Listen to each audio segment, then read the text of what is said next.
ইবনে সিনার নাম শুনেছেন? চিকিৎসা বিজ্ঞান দাঁড়িয়ে আছে ইবনে সিনার উপরে, নাম শুনে নেই? জাবির ইবনে হাইয়ানের নাম শুনেছেন? এই কেমিস্ট্রি না থাকলে আপনি ওষুধ তৈরি করতে পারবেন না। কেমিস্ট্রি না থাকলে কি পারবেন না? মেডিসিন তৈরি করতে পারবেন না। এটা দাঁড়িয়ে আছে কেমিস্ট্রি জাবির ইবনে হাইয়ানের উপরে, যাকে ইউরোপে বলে গ্যাবর ইবনে হাইয়ান। এরকম নাম প্রচুর আছে। আপনি এই যে ম্যাথামেটিক্সের কথা বলেন, জ্যোতির্বিদ্যার কথা বলেন, তারপরে প্রাণীবিদ্যার কথা বলেন, এই রক্ত সংবহন যন্ত্রের কথা বলেন, এক একটা সাবজেক্ট ধরে ধরে দেখেন, সবগুলার গোড়ার মধ্যে আমাদের মুসলিম মনীষীদের অবদান আছে। এমনকি এই যে পুরো বিশ্বের যে দর্শনগুলো চলছে, যত দর্শন, ফিলোসফিক্যাল থটস, আমরা ফিলোসফি পড়েছি, এই ফিলোসফিগুলোর গোড়ায় গিয়ে আপনি দেখবেন সব মুসলিম দার্শনিকদের নাম লেখা আছে। আমরা ইমাম গাজালির নাম জানি না, ইবনে রুশদের নাম জানি না, হ্যাঁ, আমরা অনেক কিছুই জানি না। আসলে আমরা শেকড় ভুলে গেছি এখন। বিশ্বাস করেন, আমরা এই যে প্রযুক্তি, মোবাইল ফোন, টিকটক, মেয়েদের পিছনে ঘুরতে ঘুরতে, অ্যাফেয়ার, বাইক চালানো, আমরা আমাদের জীবনের লক্ষ্যই ভুলে গেছি। আল্লাহ পাক আমাদের যুব সমাজকে তাদের জীবনের লক্ষ্য বোঝার তৌফিক দান করুন। ভাই, আল্লাহ পাক আপনাকে এমনি এমনি সৃষ্টি করেন নাই, আমাকে এমনি এমনি সৃষ্টি করেন নাই। আল্লাহ পাক চান আমাদের কাছে আমরা যেন তার দ্বীনের জ্ঞান অর্জন করি এবং এই জ্ঞান অনুযায়ী আমল করি। এই আমলটা সমাজে ছড়িয়ে দেই, ইসলামের দাওয়াতের মেহনত ছড়িয়ে দেই, যাতে একটা সময় হলেও যেন আল্লাহর জমিন, আল্লাহর দ্বীন কায়েম হয়। এটা আল্লাহ পাক চান আমাদের কাছে। আল্লাহ পাক আমাদেরকে এই জন্য সৃষ্টি করেন নাই যে একটা মেয়ের জন্য আত্মহত্যা করে ফেলবেন। একদম একটা মোবাইল ফোন একটা মেয়েকে কিনে দিয়েছেন, তার জীবন নষ্ট করে ফেলেছেন।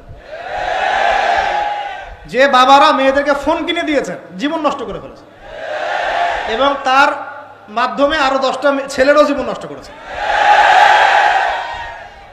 আর সত্যি কথা বলছি, এখন আমরা তো ঢাকা শহরে থাকি, মানে এখানে ছেলেদের চেয়ে মেয়েরা বেশি পথ। হ্যাঁ, খুব ভালো লাগে ওদের। কি ভালো লাগে? একটা ছেলের সাথে বাইকে করে ঘুরবে, টাকা খসাবে, এখানে ওখানে ডেট করবে আস্তে আস্তে। এগুলোতে খুব মজা পায়। এগুলোর জন্য কি তাকে সৃষ্টি করা হয়েছে? আপনি বলেন, এই মেয়েদেরকে আপনি যখন ঘরে নিয়ে আসবেন, আমি নারী বিদ্বেষী কথা বলছি না, নারীদেরকে আমরা অনেক অনেক সম্মান করি, অনেক শ্রদ্ধা করি। আমাকে জন্ম দিয়েছেন একজন নারী, আমাকে দিনের পথে চলতে আত্মবিশ্বাস যোগায় পিছন থেকে ঘরের নারী যোগায় কি না? আমার নিজের কন্যা সন্তান আছে, আমরা মেয়ের বাবা। কিন্তু এখন যে টিকটক জেনারেশন মেয়েদেরকে আপনি তৈরি করছেন, ফোন হাতে তুলে দিয়ে ডেটিং করছে, বাইকের পিছনে ছেলের সাথে ঘুরছে, এখানে ওখানে ফ্রি ওপেন সেক্স করছে, কোনোদিন ধর্ষণের শিকার হচ্ছে, এই মেয়েদেরকে ঘরে নিয়ে আসার পরে এদের গর্ভ থেকে কি আপনি ইসমাইলের মতো সন্তান পাবেন? এদের সাথে তোমরাও দেখা যায় যে অনেক সময় প্রেম করতে ভালো লাগে, কিন্তু এই মেয়েদেরকে কেউ বিয়ে করবে না। এ ধরনের নারীদের সাথে মানুষ প্রেম করতে মজা পায়, কেউ সম্মান করে বিয়ে করতে চায় না।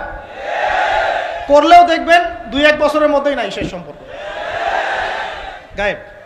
তো অনেক দূর চলে আসলাম, এত দূর আসতে চাইনি, কথার পিঠে চলে আসলো যে সমস্যা হচ্ছে গোড়ায় আমরা আমাদের যুবক যুবতী, আমাদের ছেলে মেয়েদেরকে দিনই বুনিয়াদি ইসলামী শিক্ষা দিচ্ছি না। এটা শিক্ষা দেওয়ার দায়িত্ব প্রত্যেক পিতার, প্রত্যেক মাতার। সে মাদ্রাসায় পড়ুক আর জেনারেল লাইনেই পড়ুক, আপনাকে শিক্ষা নিশ্চিত করতে হবে। কিভাবে করবেন এই হেডেক এখন আপনার, আমার আর হেডেক নাই, আমি দিয়ে দিলাম হেডেক আপনাকে।